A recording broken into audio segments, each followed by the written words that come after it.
Let me take care of your coat, Prudence, I offered, helping her remove the fur cape. Thanks, Mike, she smiled. I'll see you at the bar after you finish this little job. It was then that I noticed Steve Watkins and Barry Reynolds standing between me and the dressing room. I could barely hide my disgust as I tried to get around them to hang Prudence's fur. I hear you named your wife Prudence, Mikey.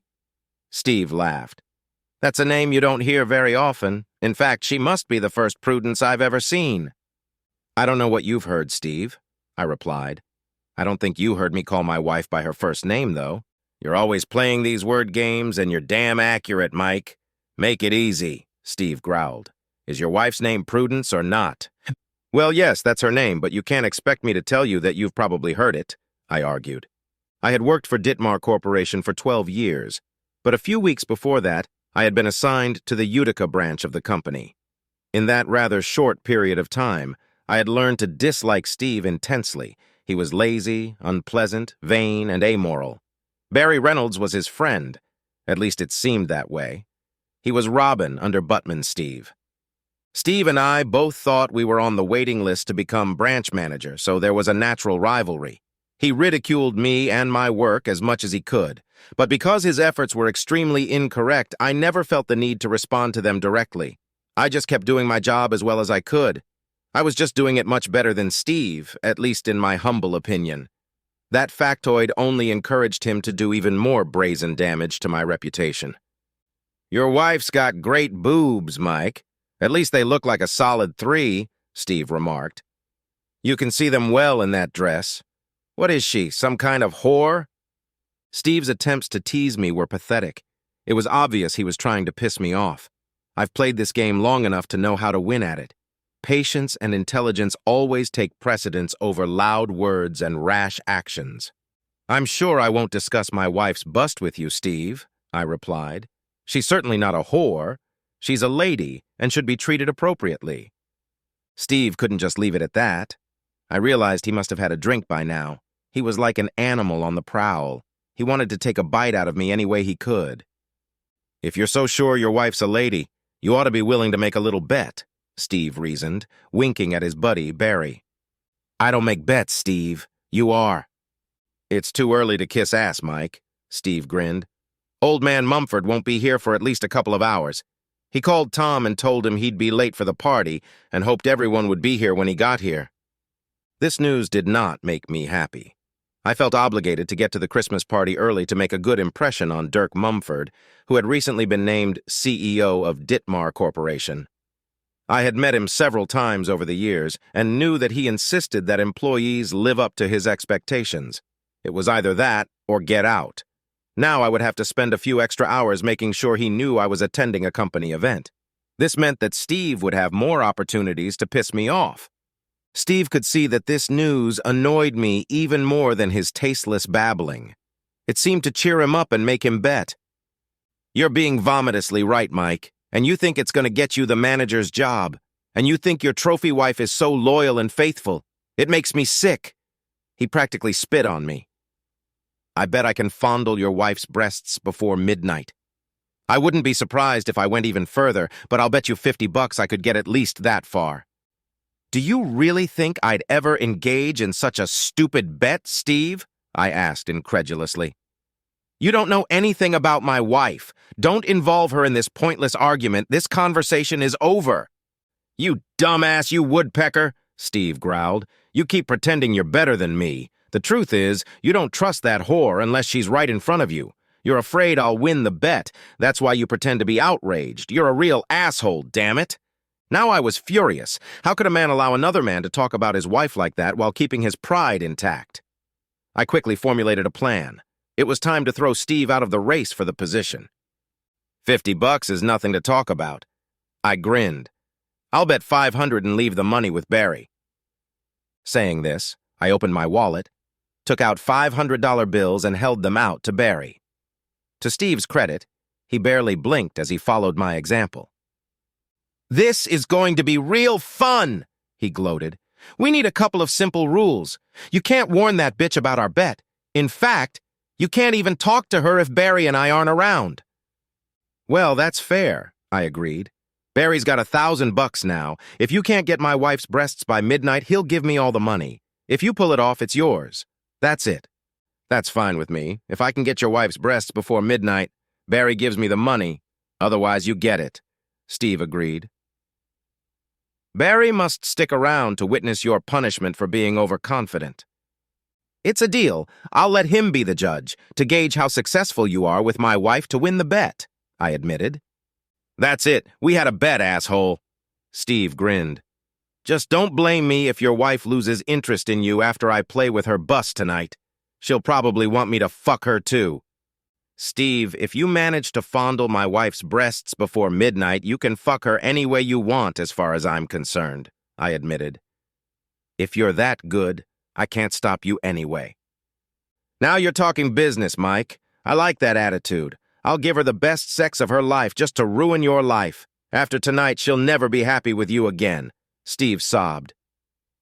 With those words, Steve and Barry turned and walked toward the bar where Prudence should have been by now. I, on the other hand, still had to find a coat rack, so it was a few minutes before I could leave the dressing room. When I got back to the party, I saw Steve already dancing with Prudence. I went to the bar and ordered myself a beer. Then I wandered around the room for a while. I needed to kill time, so I went from table to table and had a few words with everyone there. I was determined to stay away from Prudence for the rest of the evening. I hoped she wouldn't notice that I was avoiding her. I didn't want to do anything that would ruin my chances of getting an easy $500, and also rid me of Steve forever. It was Christmas, and extra money would always come in handy. It occurred to me that I could do commercials. There's a MasterCard for purchases. The position of manager is invaluable. I chatted for a while with Tom Barriger, the current branch manager. He indicated that he plans to retire by next fall. His dream was to spend the winter playing golf rather than shoveling snow. I guess you heard Dirk Mumford called to say he was going to be late? Tom asked. His flight was delayed and he's very angry. I'd advise everyone to stay away from him when he arrives. You're right, Tom, I agreed. He spent 10 years in the Marines and he won't take crap from anyone, even on a good day like this. You met him, Mike? You seem to know something about him, Tom remarked. He was my boss at Harrisburg for 3 years. We're not friends or anything, but we got along, I explained. I wonder if Steve knows about that. Tom grinned. He's determined to beat you for my job when I retire. As you know, I can't find a replacement myself, and I wouldn't want to. Steve would lick my ass so deep I'd have to go to the proctologist. He'd better suck up to Mumford when he gets here. Mumford will blow Steve's ass off the moment he sees it, Tom, I said. I think you're substituting logic for hopes and dreams, Tom admitted. Steve may be annoying, but his record is clean and he's made the right moves. He's managed to make some powerful friends in high places. As much as I hate to admit it, he has as good a chance of getting my job as you do. Maybe even better. You like a good bet, don't you, Tom? I'll bet you $500 Mumford fires him tonight. You can buy yourself a new set of clubs like Tiger Woods, I encouraged him. Did you talk to Mumford? Tom asked. Do you have any confidential information? Only that Mumford's the shooter. He'll shoot Steve in the ass by the end of the night if he gets here, I said confidently. I think I'll take that bet, Mike, Tom said, holding out his hand. Steve is an ass kisser and a shithead. He won't give you a chance to take my position. I couldn't hold back a smirk as I shook Tom's hand. How many priceless MasterCard moments can one guy have? I looked in the crowd for Steve, saw him coming out of the bar with a couple of glasses in his hands. He was all smiles as he held one out to Prudence. He must have assumed I was watching him. He turned his head in my direction and winked openly. I knew the angle, so I rubbed my eye with my middle finger. He caught on to what I meant, and his shoulders shook with silent laughter. He was really enjoying himself. The thought of him messing up my marriage seemed to make his night. He monopolized Prudence for the entire evening. They danced, they sipped drinks, they laughed. Steve worked her as hard as he could. I had to, albeit reluctantly, give him credit. He knew what he was doing and worked hard at it. If he had worked that hard at his job, I wouldn't have had a chance at the manager's position. Steve was careful not to let Prudence talk much with the other guests. I assumed he didn't want anyone to remind Prudence that she was a married woman. He also didn't want to risk losing her undivided attention. It was like watching a master at work. He played it like a violin. By 10 o'clock, my doubts began to creep in. Prudence and Steve danced every slow dance. It was obvious that she was already drunk and had listened to the nonsense that Steve had regaled her with. Mumford was nowhere to be seen, and many of the partygoers began to whimper softly. After all, it's so hard to kiss ass that can't be found. I lost sight of Prudence around 10:30, and now I was really starting to worry. This night could cost me dearly. I'd have to give Tom a check to cover his bet. I pictured myself explaining to Prudence that I had lost a $500 bet at the company Christmas party. She would never know about the $500 in cash if I lost it. There are some things wives don't realize, and losing a bet is one of them. You can win a dozen bets in a row, but lose one important one like that, and then you're the dumbest woodpecker in the world. As I pondered the fickleness of women, I heard the crowd buzzing deafeningly. Looking around, I saw Dirk Mumford entering the hall. He was walking, smiling, and shaking hands as he went. Just then, Barry came up to me and started tugging on my sleeve. Barry was grinning from ear to ear. Didn't even pay attention to Mumford's arrival. He looked like a cat that had just caught a canary. "Mike, let's go to the room across from the men's room. Steve has something he wants to show you," Barry insisted, turned and practically ran toward the room he had just mentioned.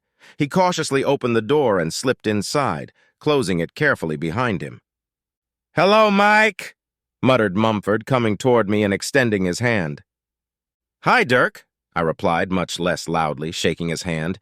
"Nice to see you made it to this party after all." "It wasn't easy, Mike. I gave the cabbie $50 to run a few stoplights to get here faster," he laughed. "Where's Prudence?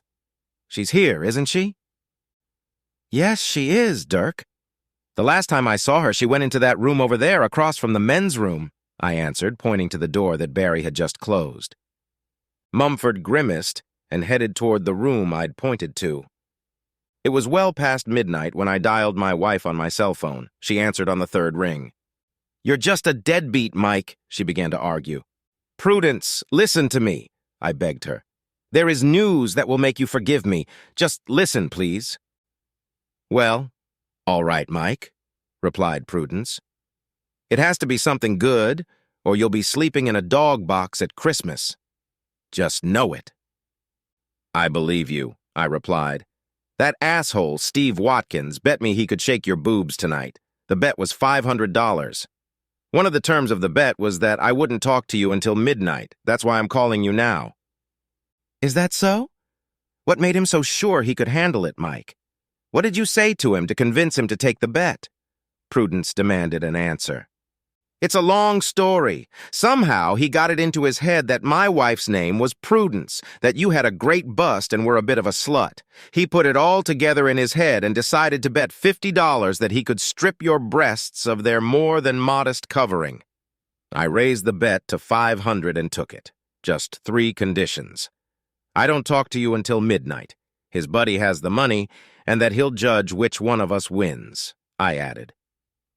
"Do I have great breasts? I like that part. I just can't forgive you for not calling me at 10 like you promised. I'm afraid I see where you're going with this, Mike.